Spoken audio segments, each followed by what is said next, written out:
Hi everyone, నేను మీ యోగి. ఫైనల్గా అయితే తెలుగు భాష దినోత్సవాన్ని మన వీడియోలో అయితే అప్లోడ్ చేసాం. మా కాలేజ్లో అయితే చాలా గ్రాండ్గా జరిపారు. ఫస్ట్గా అయితే ప్రిన్సిపల్ సార్ లైటప్ చేసి ఇంకా గెస్ట్ని ఇన్వైట్ చేసి తర్వాత ఇంకా స్పీచెస్ అయితే స్టార్ట్ అయ్యింది. స్పీచెస్లో అయితే మేము చాలా నేర్చుకున్నాం. తెలుగు వల్ల గొప్పతనాన్ని, తెలుగు ఎలా వచ్చింది, మన గిడుగు రామమూర్తి బర్త్డే రోజు మనం జరుపుకుంటున్నాం ఆగస్ట్ 29.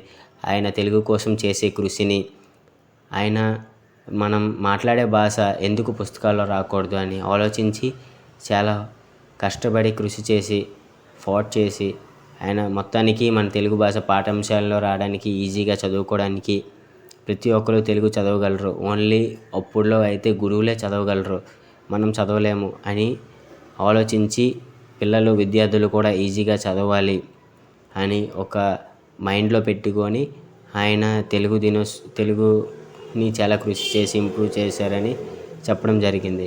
ఇంకా మెయిన్గా ఒక పాయింట్ ఏంటంటే, మనం తెలుగుని రోజు మర్చిపోయి వేరే కంట్రీలు అనేవి డెవలప్ చేసుకుంటున్నారు. మెయిన్గా చూస్తే అమెరికాలో 2019లో 3 లక్షల మంది తెలుగు వాళ్ళు ఉండేవారు. ఇప్పుడు 11 లక్షల మంది ఉన్నారు. అంటే మన తెలుగు అనేది అక్కడికి వెళ్ళిపోయి మన కంట్రీని అంత డెవలప్ చేయట్లేదు, అంటే మన స్టేట్ని అని. ముఖ్యంగా ఇలా విషయాలను చాలా గొప్ప విషయాలను చెప్పి ఇంకా సీనియర్స్ అయితే సింగింగ్ని స్టార్ట్ చేశారు. సీనియర్స్ సింగింగ్ అనేది సూపర్గా పాడారు. తర్వాత గిఫ్ట్స్ అయితే ఒక్కొక్కరిని పంచడం జరిగింది.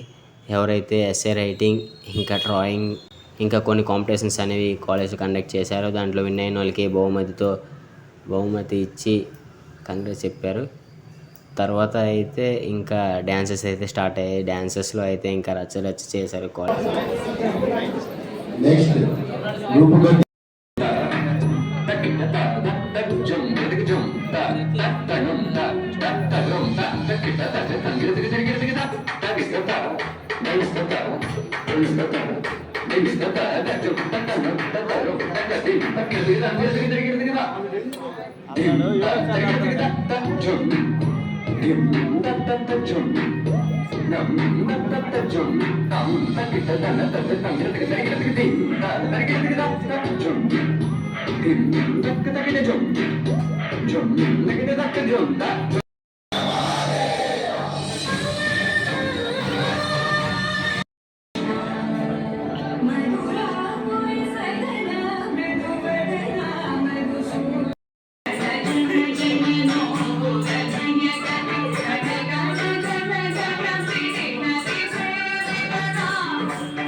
ఫైనల్గా అయితే నేషనల్ యాంథమ్తో క్లోజ్ అయ్యింది. If you like this video, please like, share, subscribe.